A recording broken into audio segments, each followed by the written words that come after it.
지난 시간에 했던 전기력과 자기력은 어차피 뒤에 이제 물리학 1에서도 중간 단원부터 다시 나오기는 하는데 중등 과정 그대로 올라왔으니까 여러분들한테 그렇게 어려운 얘기들은 없을 것 같고.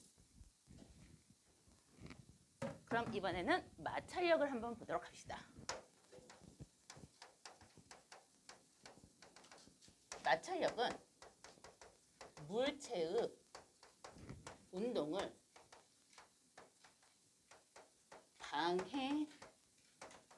방해하려는 힘이야.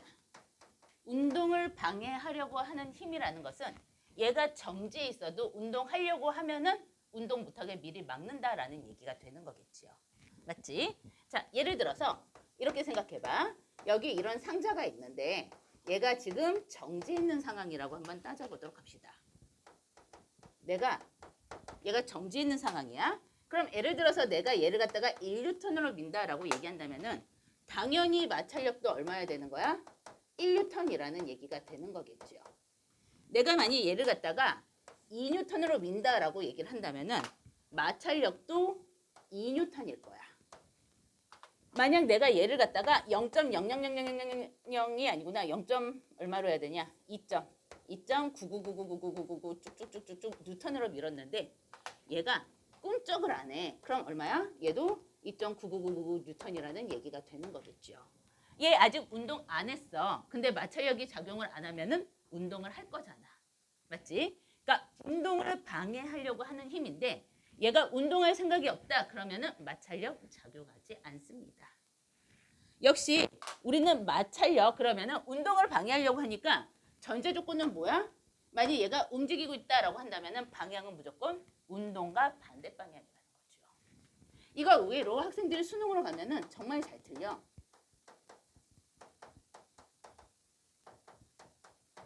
얘는 힘의 방향과 상관없습니다. 가속도의 방향과도 상관이 없습니다.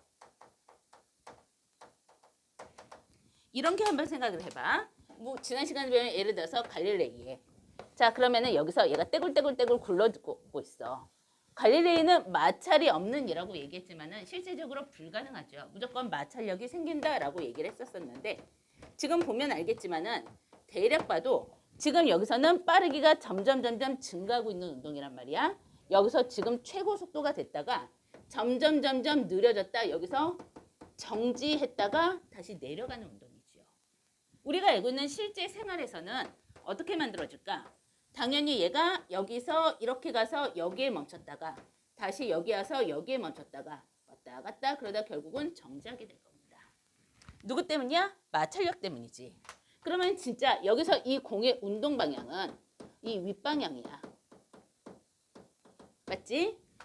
얘가 유일하게 힘을 받는 방향은 누구니? 중력이지요. 지금 중력을 받고 있기 때문에 실제적으로 얘는 미끄러져 내려가려고 하는 힘과 바닥을 누르는 힘으로 힘이 나눠지게 될 겁니다. 어쨌든 지금 중력은 아랫방향이야. 중요한 건 뭐냐면은 운동 방향이죠. 운동 방향이 이쪽이기 때문에 우리의 마찰력 어느 방향인 거야? 무조건 운동 방향과 반대 방향으로 마찰력이 작용을 한다는 거지. 얘 지금 가속도 아랫방향이다. 마찰력은 가속도에 관여하지 않습니다. 힘의 방향 당연히 아래쪽이야. 힘의 방향에 관여하지 않아. 무조건 얘를 정지시켜야 되니까 이 순간의 운동 방향과 반대 방향으로만 움직이게 된다. 이렇게 설명하면 되게 당연한 것 같은데 옳은 것은 틀린 것은 그럼 그때부터 학생들이 요런 상황들을 아예 상상조차 못해. 어떤 상황을 들었을 때 몇 가지로 분화되느냐. 요게 그렇지. 여러분들의 역량을 늘려주는 방법 중에 하나가 되는 거겠죠. 자, 어려운 얘기들 없지? 자, 그럼 다시 한번 보도록하자. 2.9999 뉴턴으로 가다가 내가 예를 들어서 3뉴턴으로 누르는 순간에 얘가 움직였다라고 한번 따져보도록 합시다. 강조하기 위해서 색깔 있는 걸로 써볼까? 자, 2.999까지는 정지해 있다가 3뉴턴이 되는 순간 어때? 얘가 운동을 시작합니다. 이해갔니? 그러면 우리는 얘가 움직인 이 순간을 뭐라 그러냐면은 최대 정지 마찰력이 작용한 순간이라고 표현을 하게 되지요. 다시 한번 내가 만약 얘를 갖다가 그래프로 한번 그려보도록 할게. 이 상황을 갖다가 만약 그래프로 그려준다라고 얘기를 한다면은 자, 힘이야. 그 다음에 여기가 마찰력입니다. 당연히 마이너스 방향일 거야. 그러니까 나는 지금 크기만 기술한다라고 얘기한다면은 1뉴턴, 2뉴턴, 2.999뉴턴까지는 얘가 쭉 비례해. 우리 보통 이게 여기 간격이 똑같다 그러면 얘는 45도야. 맞지? 1뉴턴이면 1뉴턴, 2뉴턴이면 2뉴턴이지 비례한다 아닙니다. 그냥 값이 똑같은 겁니다. 이러다가 얘가 3뉴턴이 되는 순간에 얘가 움직였어. 그럼 우리 그래프 어떻게 그려주더라? 여기 이렇게 그려주게 되는 거였었지. 우리는 이때 얘가 이 움직인 순간을 최대 정지 마찰력이라고 얘기를 해. 즉 예를 들어서 얘가 운동 마찰력이 1뉴턴이라고 한번 따져보도록 합시다. 예를 들어서 이 상황에서 얘는 운동 마찰력이 1뉴턴이라고 얘기를 하게 된다면은 이 순간 내가 3뉴턴을 준 순간 얘는 운동 마찰력으로 전환이 돼가지고 그때부터는 계속 1뉴턴인 거야. 내가 만약에 얘한테 3뉴턴을 줬다? 그럼 실제적으로 얘가 받는 알짜임 얼마야? 2뉴턴이 된다는 얘기야. 왜? 3뉴턴을 받는 순간에 움직였으니까. 우리가 언어만 보고 최대 정지 마찰력 이때까지 버텼다는 얘기 아니에요? 라고 얘기를 하는데 실제로 우리가 실험을 한다고 생각을 해봐. 그럼 우리가 최대 정지 마찰력을 측정하는 순간은 움직인 순간이야. 맞지? 끝까지 버티는 순간을 측정을 못했을 거란 말이지. 그러니까 움직인 순간이기 때문에 최대 정지 마찰력 움직인 순간입니다. 낚이면 안 돼. 만약에 여러분들이 그래프로 나온다 그러면은 이 한글을 보고 해석하는 게 아니라 이 그래프를 보고 해석해 줘야 된다는 거지. 내가 만약에 얘를 3뉴턴으로 밀었어. 얘가 받는 알짜임 얼마가 되는 거야? 2뉴턴입니다. 운동 마찰력이 1뉴턴이니까. 운동하고 있을 때 받는 마찰력이야. 내가 얘를 100뉴턴으로 밀었다. 얘가 받는 알짜 힘 99뉴턴이 됩니다.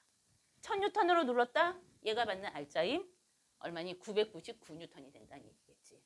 운동 마찰력은 일정해. 다만 요거 한번 생각해봐.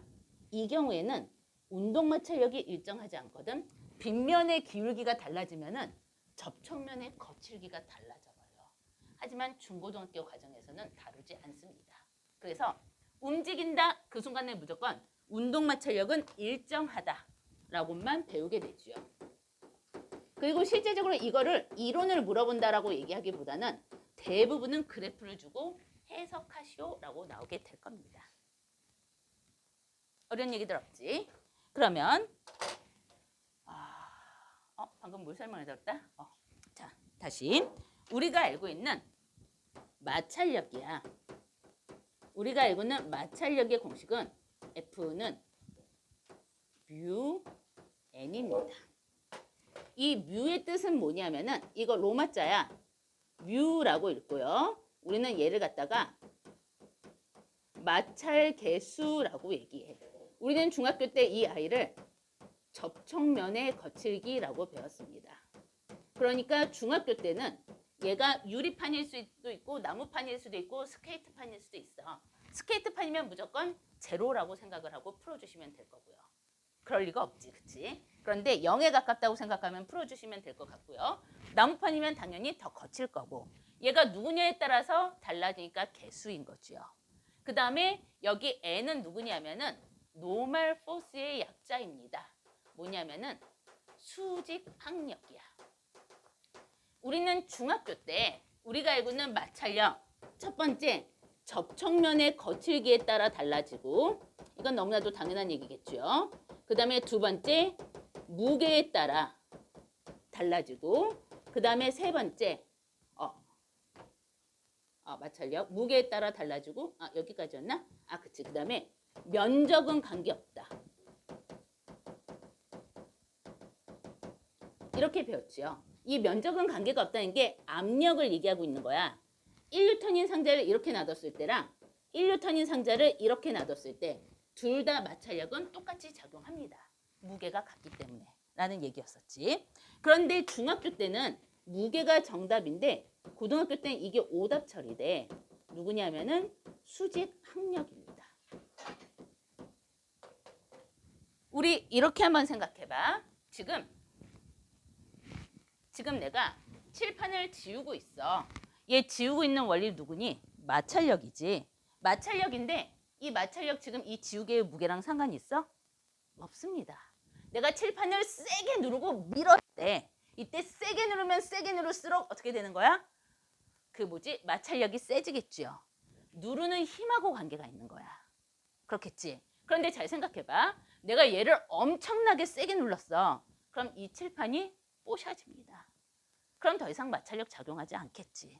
내가 만약 1N으로 밀면은 작용 반작용에서 얘가 1N으로 버텨줘야 돼. 내가 만약 얘를 갖다가 100N으로 밀잖아. 작용 반작용에서 100N으로 버텨줘야 됩니다. 그러니까 이 아이가 끝까지 버텨주는 힘이 노멀 포스, 수직항력이 되는 거죠. 중학교 때는 이렇게 옆으로 닦는 거 안 배웠을 거란 말이지.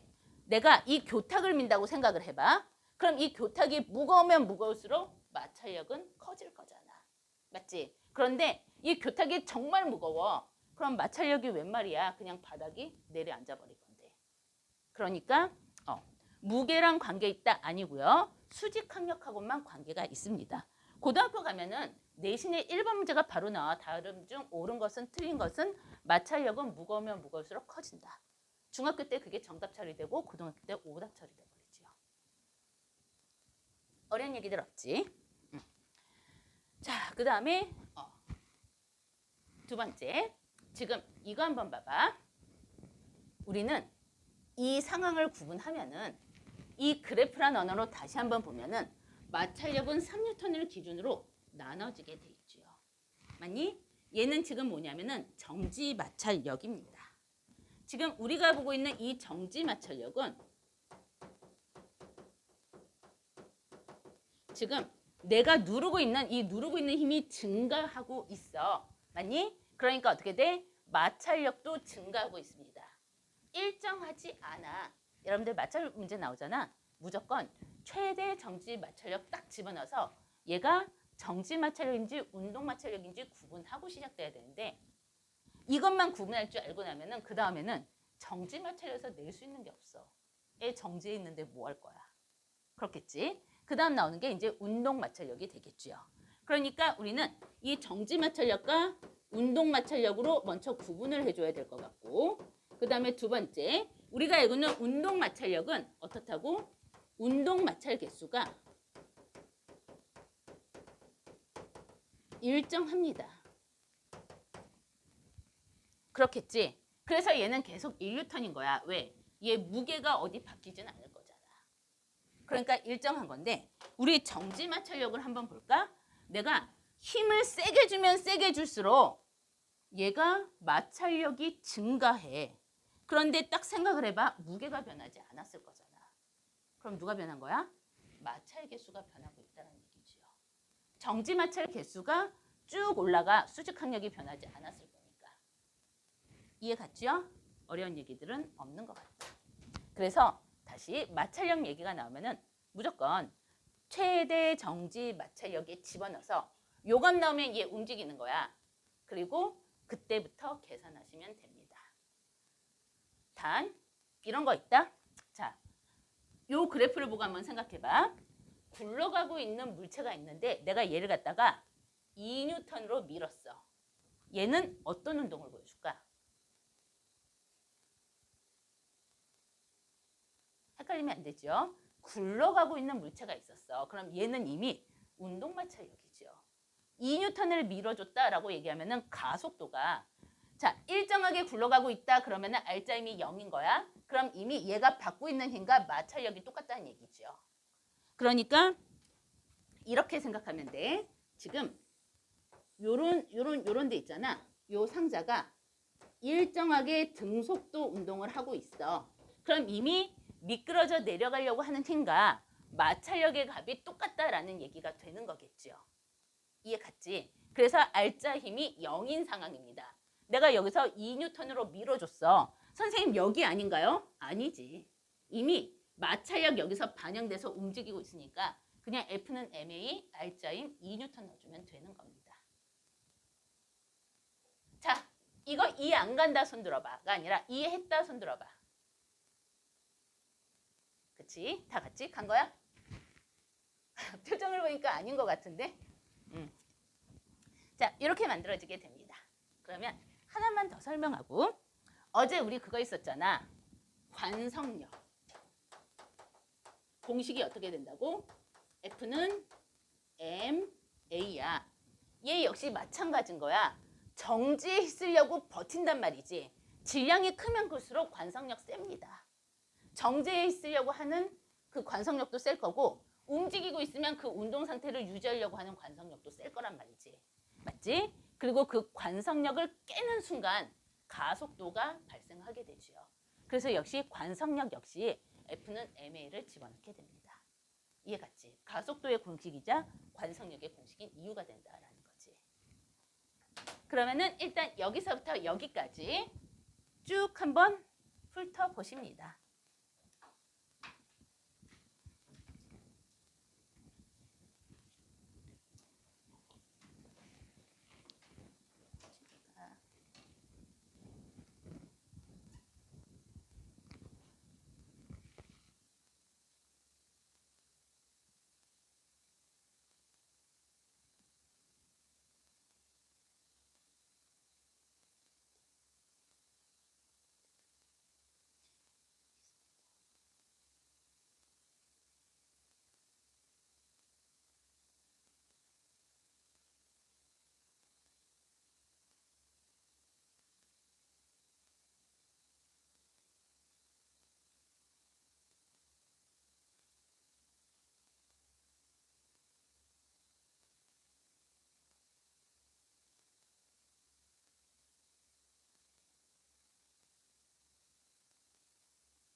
시간 더 필요한 사람?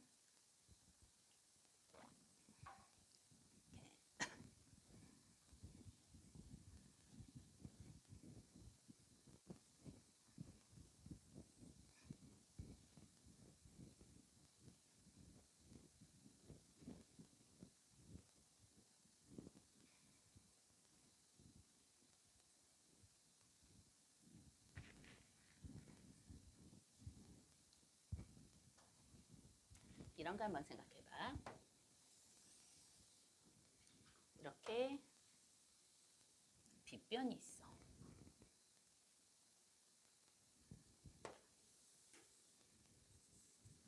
자, 직각으로 놔두고요. 이건 중요하지 않지. 사실 직각이든 아니든 기울기가 중요할 거니까. 이런 문제 여기에 상자가 하나 놓인 거야. 뭐 상자든 뭐든 물체가 하나 놓였다라고 얘기해 보도록 합시다. 그러면은 그냥 이 상황이야. 이 상황에서 문제가 주어지지 않더라도 우리는 압니다. 이 각도 뭐라고도 세타라고 들 거고 이 상자의 질량은 m이겠다. 맞지? 이 빗면이 못 버티고 부셔졌어. 종이로 만들어서 부셔졌어. 시험 문제에 나올 수 있는 게 없으니까 그럴 일은 일어나지 않겠지요. 맞지? 이런 상황이 만들어지면은 나올 수 있는 문제가 있잖아요. 첫 번째는 뭐냐면은 얘가 정지할 조건이야. 두 번째는 뭐냐면은 등속도 운동을 하는 거야. 그럼 세 번째는 누가 될까? 가속도가 되겠죠. 점점 빨라져. 여기까지가 가장 기본이야. 그 다음에 뭐가 나오냐면은 파도가 이렇게 튄다라고 예를 들어 보도록 하자. 여기 배가 있어. 돛담배가. 그러면은 얘가 움직이는 거, 파도가 움직이는 게 시험 문제 나오면 당연히 불법이 될 거고요. 일반 물리학으로 넘어가. 여러분들이 보는 것은 요 일정한 기울기를 가질 때 얘 지금 뭘 받겠니? 공기저항을 받겠지.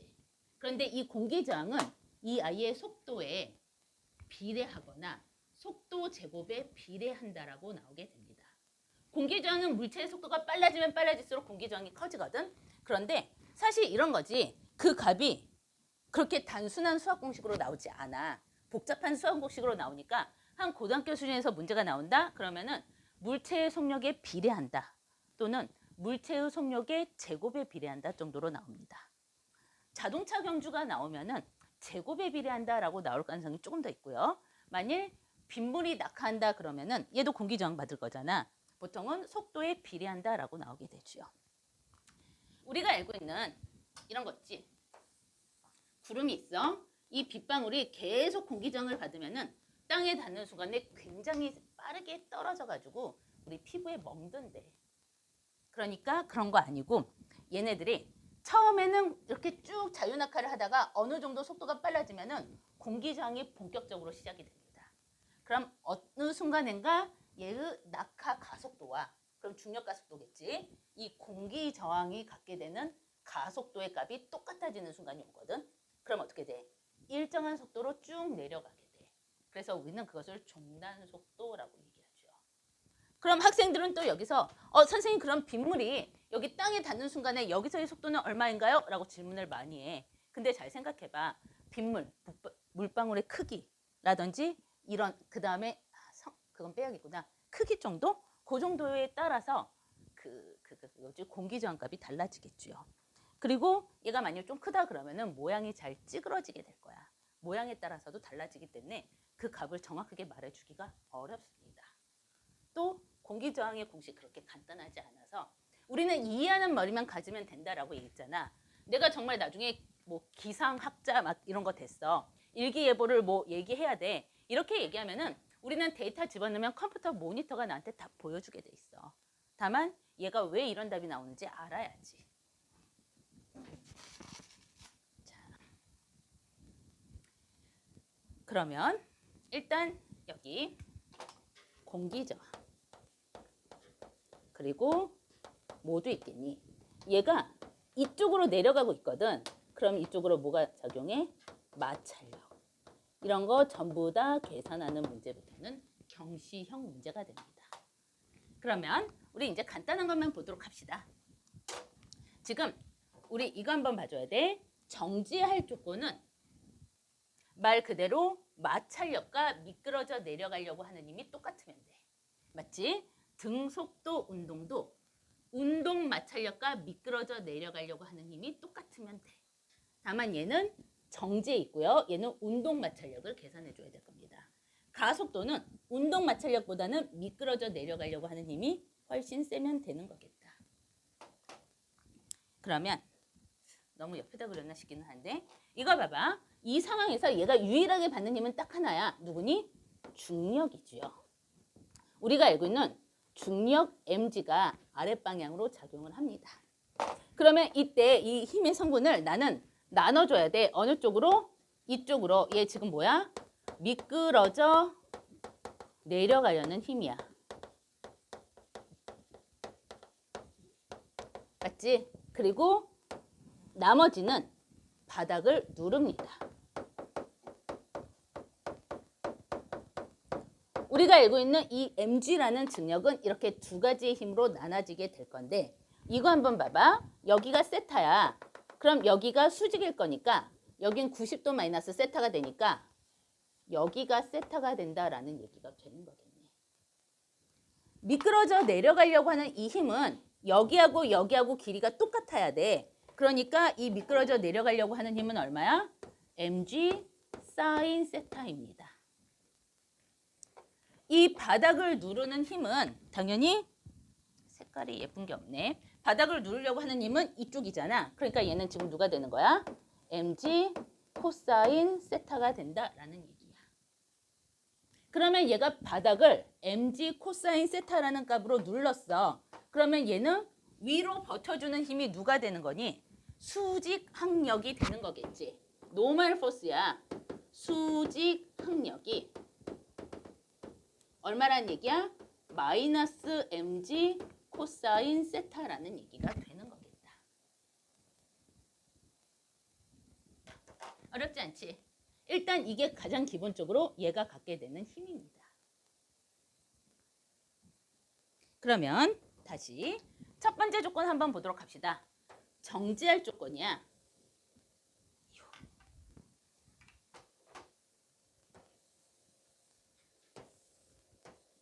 지금 얘가 이렇게 있는데 얘가 지금 정지할 조건이 지금 미끄러져 내려가려고 하는 힘이 mg 사인 세타거든. 맞지? 이 미끄러져 내려가려고 하는 힘과 누가 같으면 되는 거야?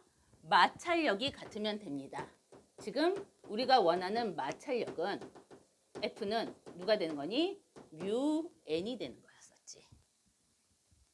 그러면 우리가 알고 있는 마찰 계수는 뮤라고 놔두고 지금 이 수직 항력이야. 노멀 포스는 지금 얼마니? 마이너스 mg 코사인 세타인 거잖아. 그러니까 여기 뭐 넣어주면 돼? 마이너스 mg 코사인 세타를 집어넣어주면 되겠다. 얘하고 더해서 그 값이 0이 되면은 정지합니다. 맞니? 미끄러져 내려가는 방향을 나는 지금 얘를 플러스 방향으로 선정했으니까 얘가 마이너스인 거잖아 지금. 그러니까 얘랑 더해서 다시 지금 이 중력을 플러스 방향으로 잡았기 때문에 얘가 지금 플러스인 거고 얘가 지금 플러스인 거야. 그러니까 수직 항력은 자연스럽게 마이너스가 됐겠죠. 그래서 이 플러스 방향과 마이너스 방향을 더해서 0이 나오면 그럼 계산 한번 해보도록 합시다. 지금 얘를 계산을 하면은 mg 사인 세타 더하기 여기다 쓰자. 자, mg 사인 세타는 얼마가 되냐면은 뮤 mg 코사인 세타라는 얘기가 되는 거겠네. 그러면은 mg랑 mg는 약분이 될 거고요. 그 다음에 지금 코사인 세타분의 사인 세타가 마찰계수란 얘기야. 그럼 탄젠트 세타가 마찰계수란 얘기죠.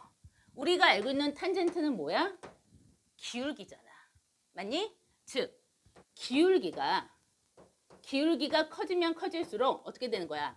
얘 누구니? 마찰계수죠. 접촉면의 거칠기도 커져야 얘는 정지한다라는 얘기가 되는 거겠네.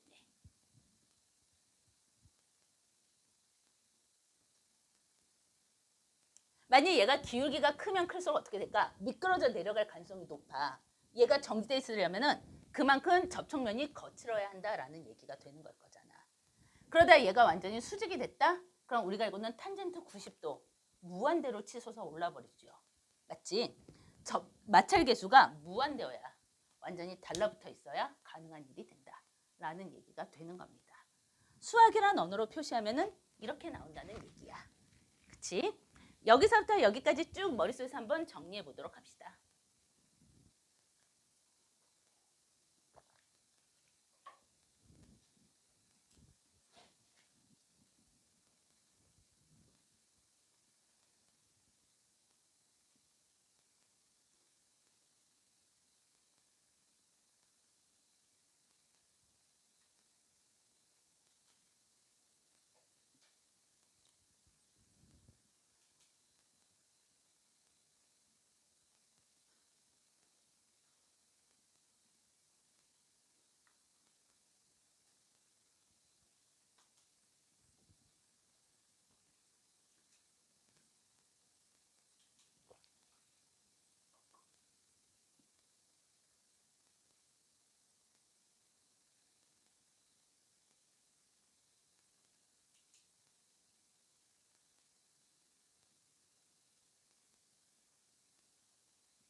거의 대부분 학생들은 여기서부터 여기까지 수식 따라오는 게 되게 어려워.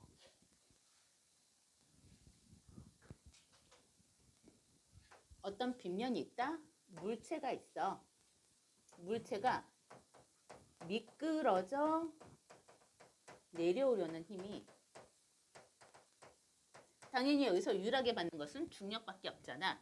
얘가 mg 사인 세타다 정도만 요거 하나만 암기하고 있어도 사실 고등학교 내신 문제는 거의 다 풀립니다. 이 수식 다 따라오라고 하면은 아마 100명 중에 1명 정도 풀 거야. 고등학교 내신에서도. 그러니까 요것만 알아두면은 수능에서도 얼마든지 응용이 가능합니다. 두 번째, 여기 있는 학생들의 아마 상당수는 특목고에서도 특히 자사고 쪽으로 많이 지원하게 될 것 같아. 그런데 면접을 볼 건데 자사고 의외로 과학 영역 되게 많이 본다. 작년 같은 경우에 상상고는 100% 천체에서 출제가 됐었거든. 그래서 상상과 합격된 학생들끼리 얘기를 했었을 때, 그러니까 내가 가르친 학생 2명은 내가 천체 특강했을 때 그걸 들었었거든. 걔네들은 천체 파트를 질문한 것을 그러니까 시험 본 거를 100% 다 맞히고 합격을 했대. 근데 다 맞춘 학생들이 별로 많지는 않았을 거라고 걔네들 추측해. 그리고 다른 학생들의 얘기를 들어보면은, 그러니까 걔네들 친구 얘기 들어보면은 천체에서 다 틀렸다는 애들도 있었거든. 근데 내신이 299가 넘었었던 학생도 있고 이런 식으로. 그러니까 상상고에서는 뽑을 때 뭔가 하나가 굉장히 특출난 학생들을 하나씩 뽑았던 것 같아. 근데 어쨌든 작년도 그 3차 문제는 100% 수학도 안 나오고 영어도 안 나오고 천체에서만 나왔다라는 거지. 민사고도 그렇고 대부분의 자사고가 생각보다 과학의 비중을 많이 줍니다. 왜냐면 자사고 지원하는 학생들 쳐놓고 문과 과목이 약한 학생은 정말 없을 거니까. 그래서 여러분들이 이 문제를 풀 때 사실 그런 거다. 이런 걸 만약에 면접관이 질문한다고 생각해봐. 그럼 미끄러져 내려가려는 힘이 mg 사인 세타니까 이렇게 대답을 해버리면은 너무 선행한 티가 나. 그래서 그들도 정부가 자꾸 선행하는 학생들 뽑지 말라고 얘기를 하니까 약간 곤란할 수 있거든. 여러분들은 이 공식을 얘기하지 않고 생각하면서 말로는 이렇게 기울기가 그 각도가 크면 클수록 미끄러져 내려가려고 하는 힘이 세지니까. 이런 식으로 표현을 하면은 압도적으로 유리해집니다. 물체가 무거우면 무거울수록 미끄러져 내려가려고 하는 힘이 세지니까. 공식은 머릿속에 담아두고, 왜냐하면은 공식을 정확하게 알고 있으면은 실수하지 않잖아. 면접관들이 질문을 해가지고 너희들이 대답을 잘못하잖아. 그러면은 보통 한 번은 지적해주기도 해. 그래서 학생이 그 자리에서 알아들면 그 다음 단계로 넘어가는데 학생이 못 알아듣는다고 생각을 하잖아. 그러면 웃으면서 대답 잘했다라고 얘기해줘. 칭찬해주거든. 그리고 어차피 면접 보러 온 학생들은 굉장히 자기가 우수하기 때문에 자기가 틀렸다는 걸 대부분 다 인지하지 못합니다. 복기본을 보면은 마지막 문제에서 보통 다 틀려가지고 면접관이 더 질문을 안 한 것 같다라는 느낌을 받을 때 꽤 많거든. 근데 그래도 다들 합격은 하죠. 그러니까 여러분들이 대답할 때까지 질문을 한다라고 생각하면 돼. 특히 물리 파트는 학생들이 배우지 않았으면 모를 수도 있잖아. 그러니까 한 번은 은근히 근데 이건 이렇게 생각할 수 있지 않을까라는 식으로 말을 돌려서 한번 물어봤는데 그 말이 무슨 말인지 잘 이해하지 못하면은 그냥 거기서 끝나는 거고 이해한 것 같아 라고 얘기를 하면은 굉장히 뭐랄까 긍정적인 평가를 받았을 거라고 생각을 해. 그래서 특히 물리는 그게 중요해. 정답을 얘기하는 것보다 설명을 들었을 때 이 상황을 알아듣는가. 이게 핵심 포인트가 될 것 같고 그 다음에 이런 문제들 이런 거에 관련된 상황이 나오면은 공식을 입 밖으로 내지 말고 공식을 머릿속에 둔 다음에 하나 찝어서 얘기한다면 예를 들어 이런 거 있잖아. 달에서 중력과 속도가 달라질 거잖아. 맞지? 그러면은 마찰력은 어떻게 달라질 것인가? 이런 식으로도 물어볼 수 있겠다. 그러면은 그냥 직관적으로 생각해 두자면 공식을 머릿속에 두고 있다라고 얘기를 한다면은 당연히 중력과 속도가 약해지면 무게가 약해질 거니까. 맞지? 이런 식으로 대답할 수 있다라는 얘기죠. 사실 수능에선 요거 하나만 알아도 웬만한 문제는 거의 다 풀립니다. 여기까지 알아두면은 어려운 고난이도 문제들 무사히 잘 풀겠죠. 쉽게. 한 번에 이거 다 이해할 생각하지 말고 지금은 이런 게 있다고 나의 뇌에 주잖아? 그럼 알아서 이해하는 뇌세포를 만들어내. 그러면은 이해하는 뇌세포가 만들어졌다? 그 순간 공부하는 게 가장 효율적입니다. 다시 1시간에 영단어 10개 외우는 머리가 있고 1시간에 영단어 100개 외우는 머리가 있어. 그러면 나는 일단 1시간에 영단어 100개 외우는 머리를 만들어 놓고 2-3시간 공부하는 게 낫지. 1시간 영단어 10개 외우는 머리로 20시간, 30시간 공부할 거야? 아니지. 그러니까 물리의 가장 효율적인 방법은 이런 게 있다라고 나의 뇌세포한테 먼저 줘야 돼.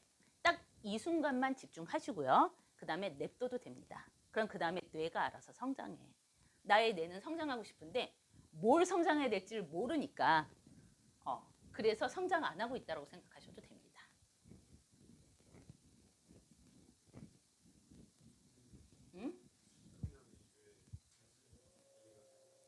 수직 항력이 왜 음순이 아니면은 다시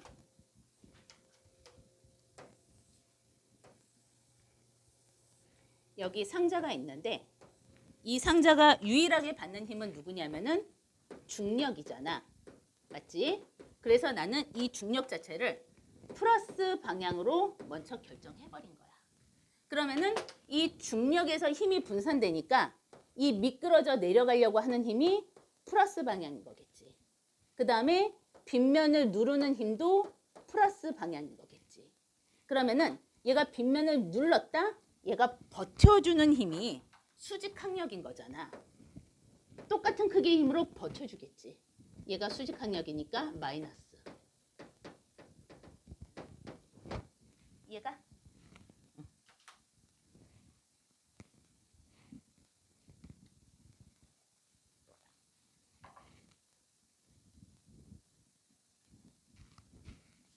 그럼 조금 이따 얘기해줘야겠다. 치울게.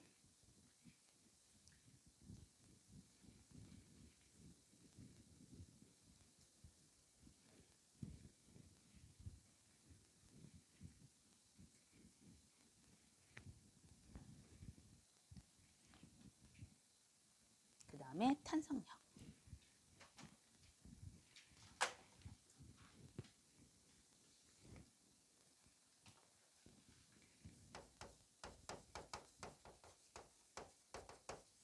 쉽게 얘기하면 늘어난 용수철이 원래 위치로 되돌아가려는 힘이죠. 그럼 얘를 또 바꿔서 얘기하면은 압축된 용수철이 원래 위치로 다시 되돌아가려고 하는 힘도 탄성력입니다. 근데 탄성력을 가지고 있는 게 꼭 용수철만 있는 게 아닐 거잖아. 그래서 우리는 뭐라고 얘기해? 변형된 물체가 원래 상태로 되돌아가려는 힘을 우리는 탄성력이라고 얘기를 하게 됩니다. 그럼 봐봐. 용수철 얘기가 나오잖아. 그럼 일단은 귀찮으니까 한쪽을 고정시켜. 사실 양쪽 다 힘을 받는 게 맞는데 고등학교 문제는 대부분 다 한쪽을 그냥 고정시켜 버립니다. 그러면은 지금 이런 용수철이 있다고 생각을 해봐. 그럼 여기서부터 여기까지가 뭐야? L0야. 원래 길이죠. 기본 길이란 말이지. 우리는 얘 신경 쓸 필요 없어. 늘어난 길이만 따져줄 거잖아. 그러니까 얘는 무조건 베이스로 가져가게 될 거고요. 예를 들어 내가 1N의 힘을 줬더니 얘가 1cm가 늘어난 거야. 내가 2N의 힘을 줬더니 2cm가 늘어난 거야. 3N까지 쓰기 귀찮다. 여기까지만 쓰자. 이해 갔지? 자, 그럼 봐봐. 내가 1N을 잡아당겼더니 1cm가 늘어났는데 내가 이 위치를 고정시키기 위해선 계속 1N을 주고 있어줘야 돼. 맞지? 왜냐하면은 용수철은 되돌아가려고 할 거란 말이지. 그러면 나는 이렇게 생각해줘야 되겠지? 자, 내가 1N의 힘을 줬어. 내가 준 힘만큼 어떻게 돼? 용수철이 늘어납니다. 1cm가 늘어났는데 얘가 만약 약하면은 1N에 2cm가 늘어날 거고 단단하면 1N에 0.5cm가 늘어날 거잖아. 그러니까 이 용수철의 단단하기를 우리는 뭐라 그러냐면은 용수철 상수라고 얘기합니다. 용수철이 결정되어 있으면은 이 값이 결정되어 있는데 사실 어떤 용수철을 쓸 줄 몰라. 그러니까 우리는 뭐라고 얘기해? 탄성 개수라는 표현을 쓰게 되는 거겠지요. 그래서 예를 들어 내가 F라는 힘을 줬단 말이지. 그러면은 탄성 개수 K 값에 그 다음에 늘어난 길이 X로 표시합니다. 변형된 길이지. 델타 X야. 근데 귀찮으니까 델타 안 쓰는 것 뿐이지. 그럼 또 이렇게 생각해봐. 얘는 1cm 늘어났어. 원래 상태로 되돌아가고 싶어 할 거잖아. 그러니까 되돌아가고 싶어 하는 길이가 얼마야? 1cm입니다. 용수철이 되돌아가고 싶어 하는 길이야. 얘가 1cm인데 당연히 여기 누가 들어가? 탄성 개수가 들어가게 되는 거겠지. 그러면은 탄성 개수 곱하기 되돌아가고 싶어하는 길이가 뭐가 되는 거니? 탄성력이 될 건데 당연히 다시 한번 얘가 지금 탄성 개수 K에다가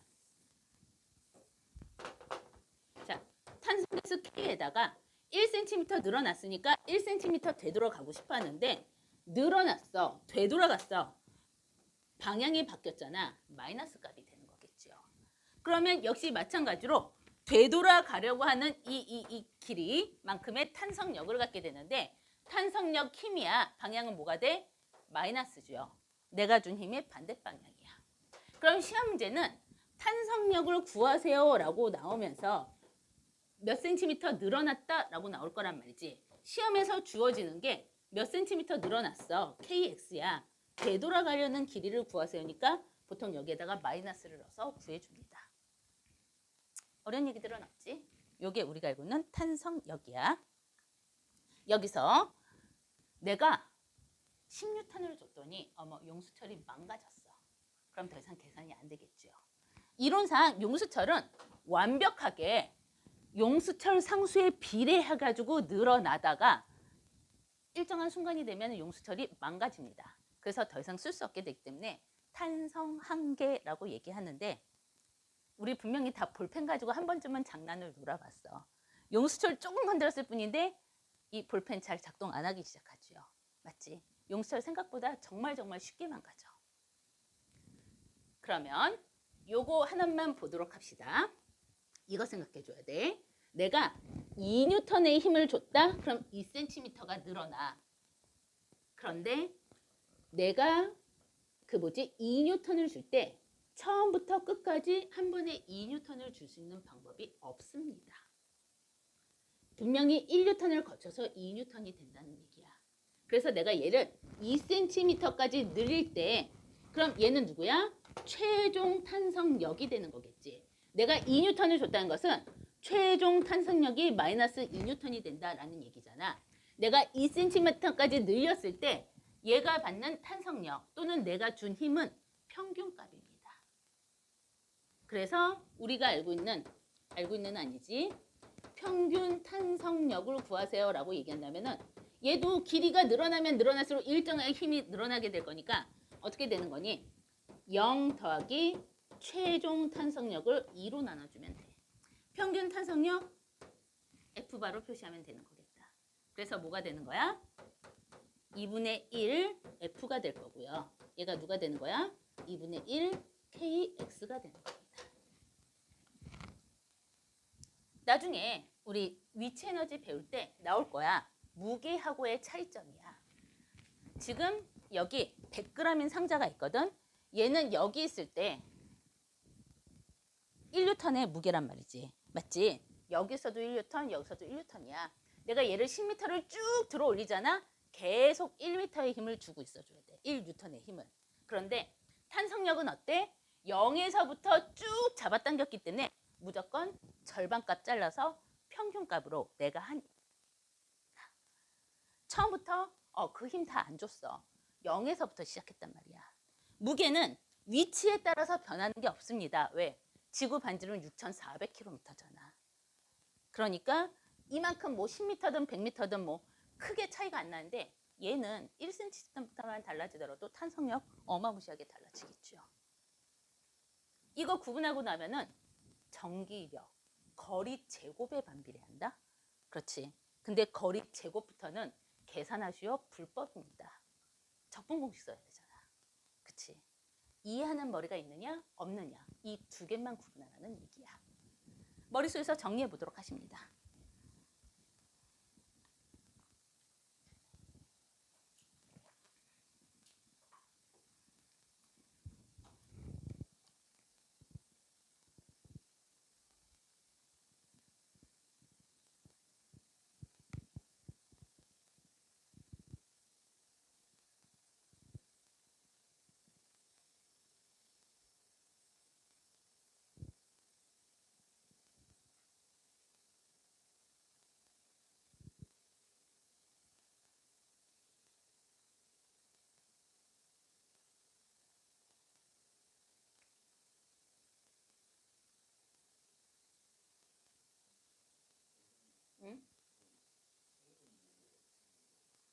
여기서의 이 K는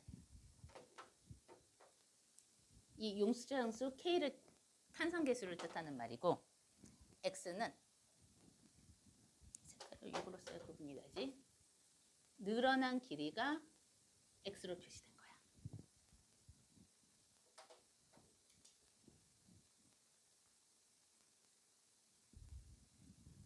얘는 되돌아니까 마이너스가 붙었고 탄성력은 늘어난 것과 반대 방향이니까 마이너스가 붙게 되고 탄성력을 구하세요. 탄성력을 플러스로 잡으니까 마이너스 X를 늘어난 길이로 계산하게 됩니다.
지울게.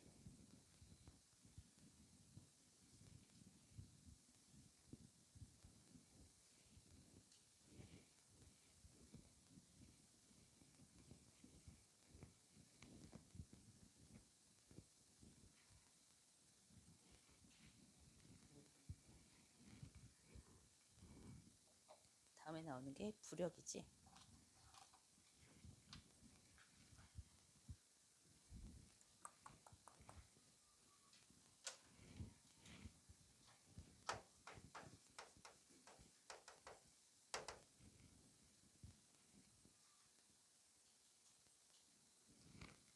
부력.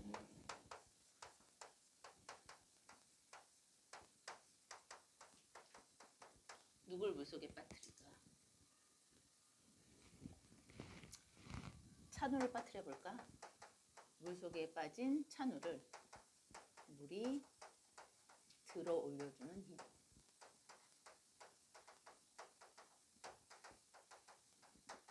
맞지? 우리 물속에 들어가면 뭔가 내가 가벼워졌다는 걸 느끼게 되잖아. 부력이지요. 얘를 바로 쓰면은 유체 속의 물체를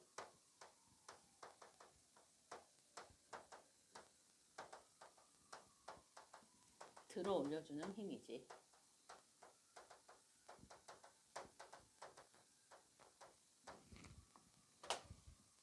이렇게 생각해 보도록 하자. 여기 이렇게 용수철이 있어. 맞지? 얘 여기서부터 여기까지는 용수철의 원래 길이니까 내가 신경 쓸 필요 없어. 우리는 항상 늘어난 길이만 궁금하지요. 선생님이 우리 찬우를 매달았더니 얼마로 해볼까? 여기 우리 찬우를 이렇게 딱 매달았더니 무려 찬우야 몸무게 얼마냐? 60. 오케이. 자 그러면은 지구가 찬우를 잡아당기는 힘 누구야? 중력이죠. 중력. mg가 얼마인 거야? 600N이라는 얘기가 되는 거네. 이 600N에 의해서 용수철이 무려 6cm가 늘어났다라고 한번 따져보도록 합시다. 그래서 이 용수철이 찬우를 들고 있는 게 너무 무거울 것 같아가지고 선생님이 조용히 수저를 갖다 놔서 찬우를 물속에 담가줬어. 보이지? 자, 원래 용수철의 길이가 이만큼이었을 거니까 지금 우리 찬우가 이 용수철이 늘어난 힘이 얼마냐면은 예를 들어서 2cm라고 한번 따져보도록 합시다. 그럼 지금 탄성력 얼마가 작용하고 있다는 얘기야? 200N이 작용하고 있다는 얘기가 되는 거지요. 여기서 6cm가 늘어났어. 중력이 600N이니까 6cm에 지금 탄성력이 600N이라는 얘기거든. 다시 한번 여기서의 핵심 포인트는 뭐냐면은 용수철이 늘어나고 있는 상황을 얘기하고 있는 게 아니라 우리의 찬우가 정지해 있는 상황에 대해서 얘기하고 있잖아. 힘의 평형이 일어났다? 그럼 용수철이 잡아당겨주는 힘이 600N인 거고 중력이 잡아당기는 힘이 600N이라는 얘기가 될 거야. 맞지? 그런데 지금 2cm가 됐다는 얘기는 탄성력이 얼마가 됐다는 얘기가 되는 거야? 200N이 됐다라는 얘기가 되는 거겠죠. 근데 우리 상식적으로 생각을 했었을 때 어머 찬우의 몸무게가 줄어들었지는 않았을 거잖아. 맞죠? 중력이 변하진 않았을 것 같아. 여전히 중력은 얼마인 거야? 600N이라는 얘기가 되는 거겠지. 그러면은 지금 부력이 얼마라는 얘기가 되는 거야? 400N이라는 얘기가 됩니다. 그러면 여기서의 질문이야. 이 수조의 물은 있잖아. 예를 들어서 이 수조의 물이 1000N이었다고 한번 따져보도록 합시다. 내가 밑에다가 저울을 갖다 놨더니 어머 여기서 1000N을 기록했어. 그럼 이 상황에서 내가 만약 저울을 갖다 놓으면은 이 저울은 몇 뉴턴을 기록하게 될까?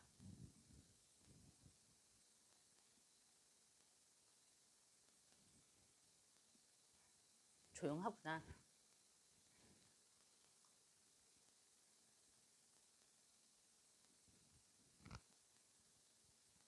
얼마야? 1400N입니다. 자, 우리 이거 보면 알 것 같아. 부력이 지금 400N인 것까지는 우리 다 이해했다. 그러면은 집에 가서 집에 책상 있잖아. 책상 밑으로 들어서 얘를 한번 위로 막 밀어봐. 위로 막 밀면은 내가 얘를 미는 만큼 바닥도 누르게 돼 있어. 맞지? 실로 얘기한다면 장력이야. 이쪽에서 잡았다는데 이쪽도 잡았다니까 내가 팽팽한 거였었잖아. 그거랑 똑같이 작용 반작용에 의해서 뭐 힘의 평형에서 여기선 다 좋을 거야. 내가 위로 막 올리면은 내가 400N을 밀잖아. 지금 찬우를 400N을 들어 올리고 있단 말이야. 그럼 어때? 바닥도 내가 400N을 밀어줘야 돼.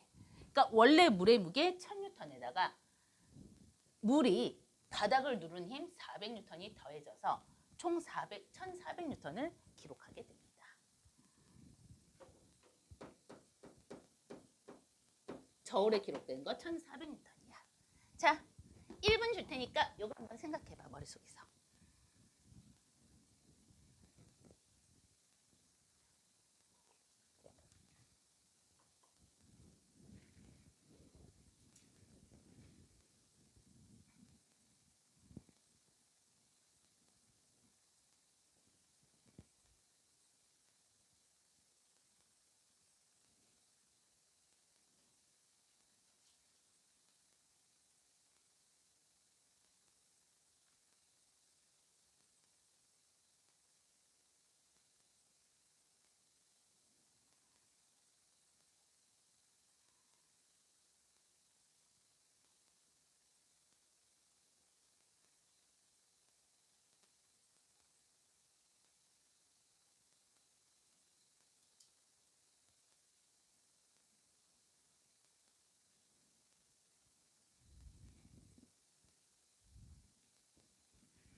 여기 이렇게 종이 상자가 있는데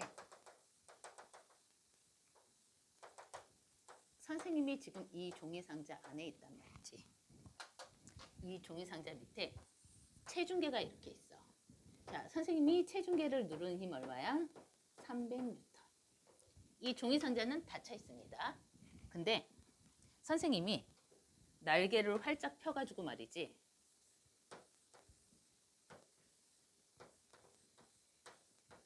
선생님이 날아올랐어. 사실 난 천사였어. 자, 이렇게 날아올랐단 말이지. 자, 그러면은 얘들아, 밑에 있는 체중계는 얼마를 기록하게 될까? 종이박스의 무게는 0입니다.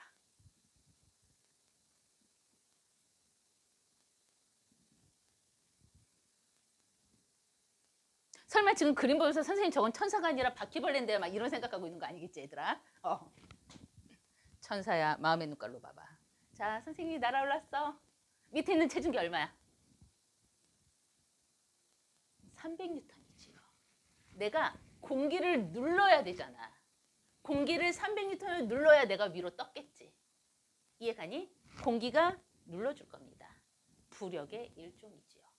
만일 상자의 뚜껑이 열려 있으면 조금 얘기는 달라질 수 있는데 상자가 닫혀 있잖아. 그럼 역시 부력으로 해석할 수도 있고요.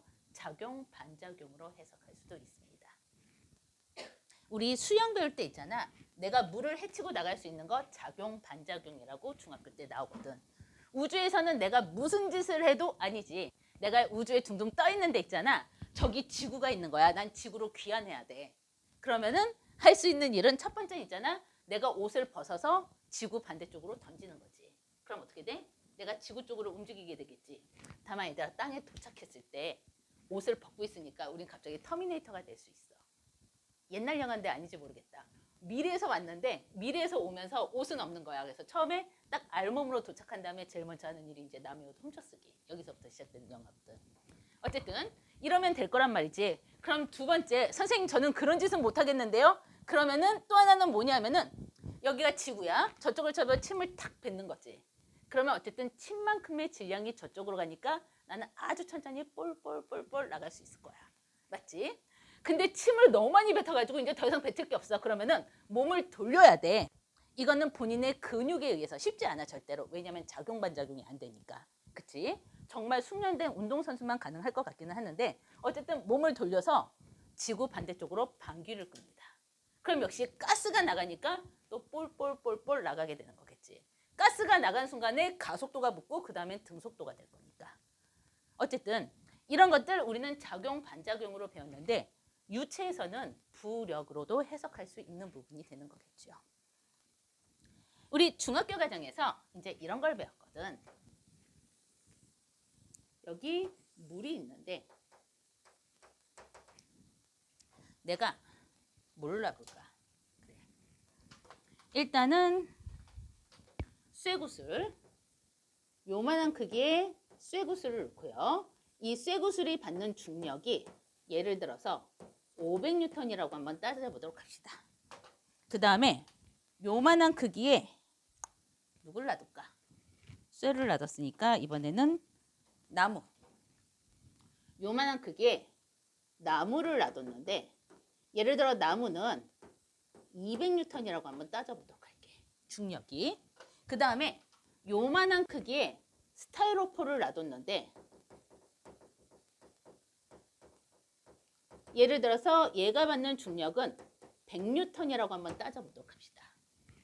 얘가 물이라 그랬잖아. 만약에 내가 요만한 크기의 물풍선이야. 그래서 물을 가득 채웠다라고 한번 따져보도록 합시다. 이 풍선의 무게는 0이라고 가정을 하고 물을 가득 채웠다 그러면은 요만큼의 물의 무게가 200N이야. 예를 들어서 물의 무게가 이만큼의 물의 무게가 200N이라고 한번 생각해 보도록 합시다. 세 개 다 지금 부피가 똑같은 상황이란 말이지.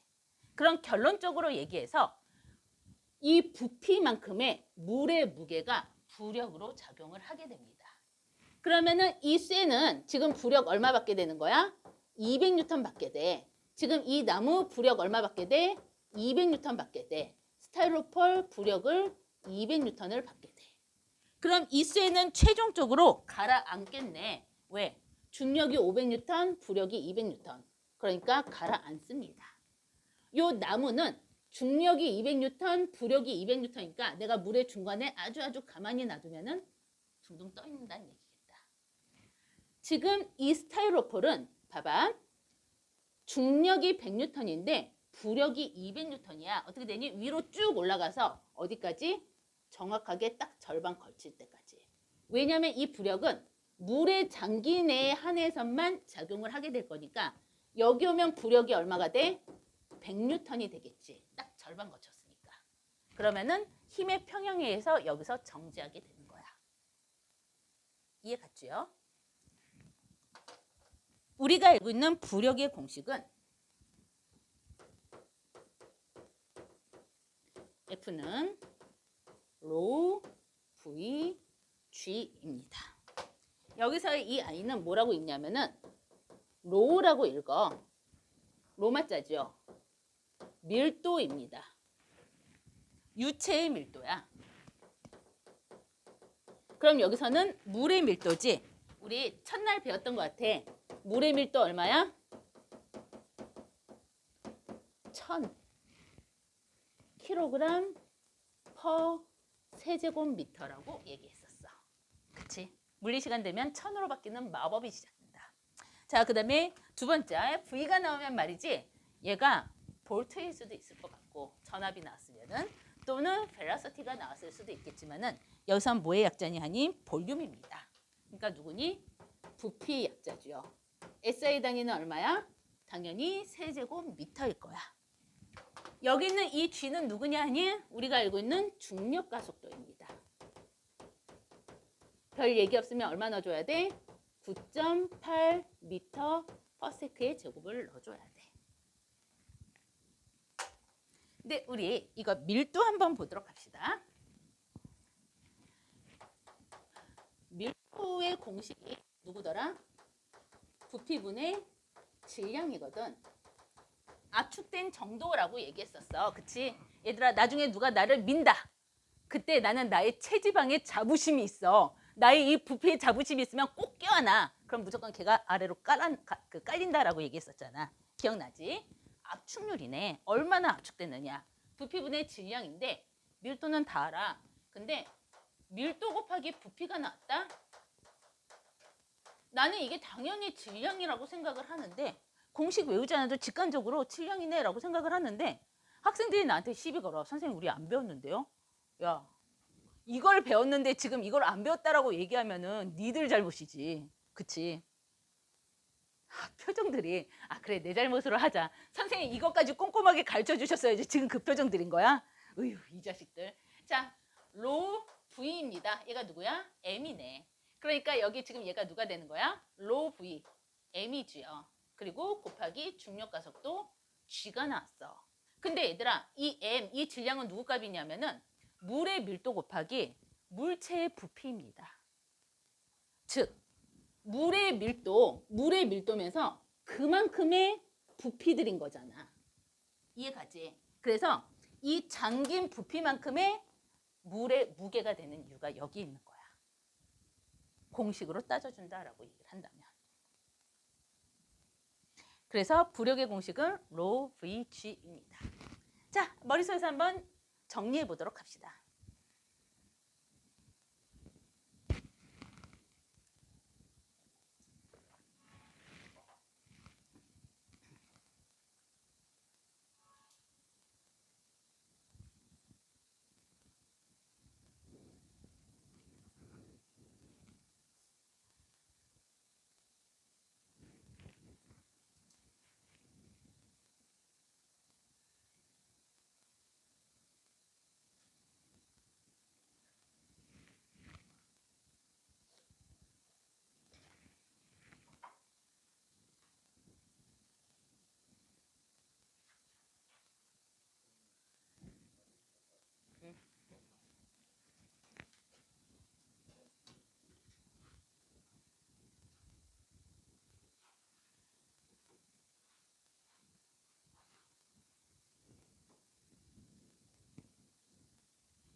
얘들아, 그냥 아예 수정시켜버리자. 이건 정답이 없어. 면접에서 나올 만한 얘기죠. 물체가 들어가 있는데 물속에 가라앉히려면은 꼭 부력을 이용할 필요는 없는데 지금은 부력을 배웠으니까 부력에 대해서 대답하면 더 좋고요. 요게 꽤 오래전이긴 하는데 세종인가 한성과학고 3차 면접 문제긴 했었습니다. 자사고에서도 나올 수 있겠네.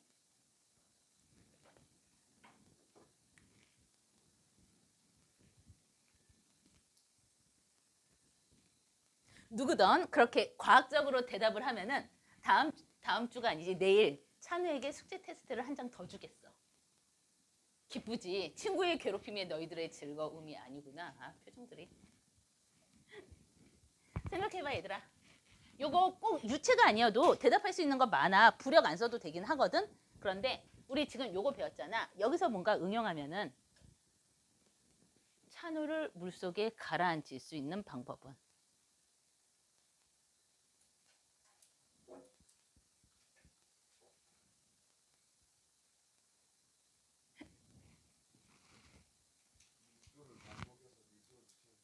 물을 먹인다. 그렇지. 오랫동안 버티고 있으면 물을 먹을 것 같기는 하다. 나쁘진 않아. 그럼 밀도가 낮아지니까 밀도가 낮으니까 위로 뜨겠는데? 아니지. 물을 먹이면은 사람이 원래대로라면 물보다 밀도가 더 높아. 다른 거를? 나쁘지 않다. 안 돼. 돈 아까워. 대답은 나쁘지 않았어. 근데 굳이 얘기한다면은 사람은 정상적인 상에서 가라앉아줘야 되는데 용수철까지 합쳐서 힘의 평형이 일어나고 있는 상황이지요. 탄성력하고 부력하고 다 복합적으로 작용해서 힘의 평형이 돼 있으니까 조금만 조건을 바꿔주면 위로 뜨거나 위로 가라앉게 되는 거지. 여기는 지금 부력에 대해서 배웠으니까 찬우를 가라앉히려면은 부력을 작게 만들어주면 돼. 간단하게 물 끓이자. 물을 끓이면은 물이 뜨거워지면서 밀도가 작아지겠네. 아주 미세하게. 그치? 선생님 찬우가 그건 생명시간에. 그치? 생명시간에. 우린 물리시간이잖아. 대답할 수 있는 건 100만 가지가 있겠죠.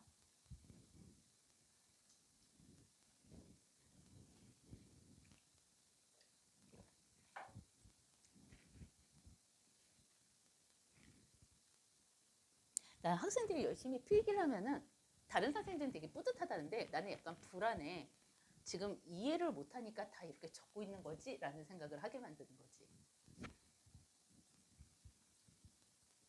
근데 생각해보면은 이거 지금 다 이해할 수 있는 학생이 그렇게 흔하진 않을 것 같기는 해.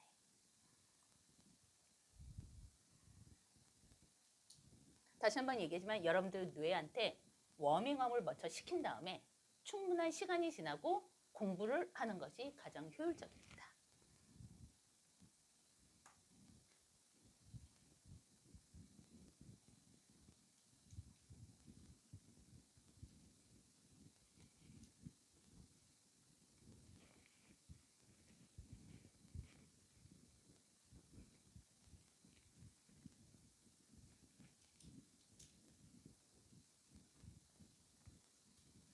지금 테스트 써서 낸 거 보니까 다들 잘 썼어.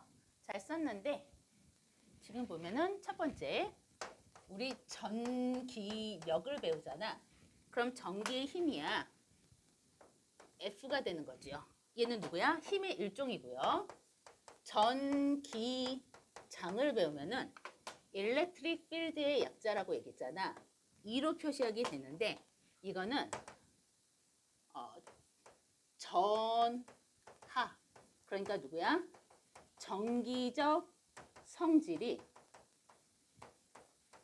미치는 공간입니다. 이 공간을 전기장이라고 표현을 하는 거야. 그리고 딱 그 위치에서 특정 위치에서의 세기를 표시하게 되는 거겠지요. 맞지? 전기장하고 전기력이라는 글자를 학생들이 조금 헷갈려 한 것 같아. 사실 장의 개념은 좀 어렵죠. 다시 한번. 정기장, 자기장 이렇게 장이 나오잖아. 무슨 뜻이야? 그 공간입니다. 그리고 특정 위치에서 얘가 받는 힘의 세기를 우리는 따져주게 된다라는 얘기가 되는 거겠지. 그리고 용어의 정의가 썼지. 우리가 알고 있는 중력 가속도는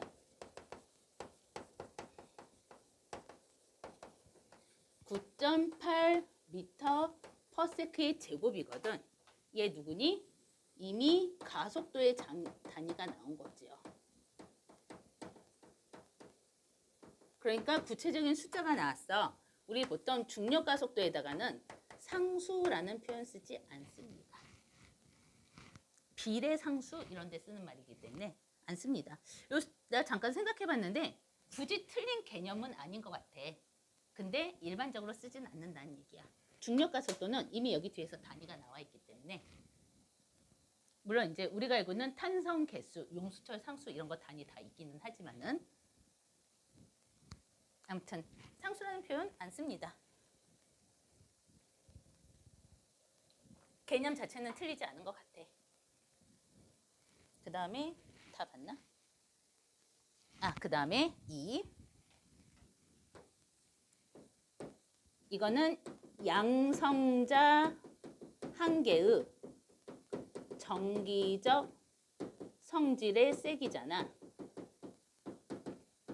맞지? 우리 예를 들어서 여기 가속도 단위 쓰면서 뒤에 곱하기 표시 안 하는 것처럼 우리가 알고 있는 보통 2라고 얘기를 하냐면은 1.6 곱하기 10의 마이너스 19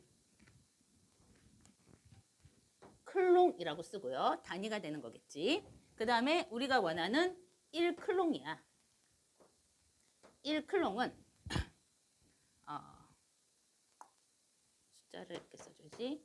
6.25 곱하기 10의 18승계의 곱하기 안 쓰고 단위로 바로 넘어가 주는 거야. 쿨롱하고 이 전하량의 차이는 얘는 1쿨롱이라고 써주지만 얘는 1, 2라는 표현 잘 안 씁니다. 그냥 정기적 성질의 세기여가지고 2로 많이 쓰긴 하죠. 그래서 그냥 굳이 곱하기 안 쓴다라는 얘기야. 약간 뿌듯한 게 요거를 쓰면서 학생들이 고민을 해서 이렇게 이해했구나라는 부분이 보이는 거여가지고 약간 요 틀린 답들을 보면서 약간 뿌듯하긴 했었어.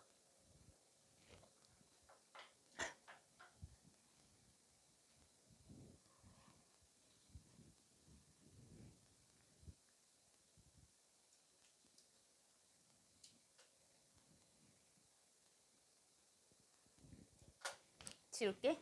여러 가지 힘은 여기까지입니다. 이걸 지우고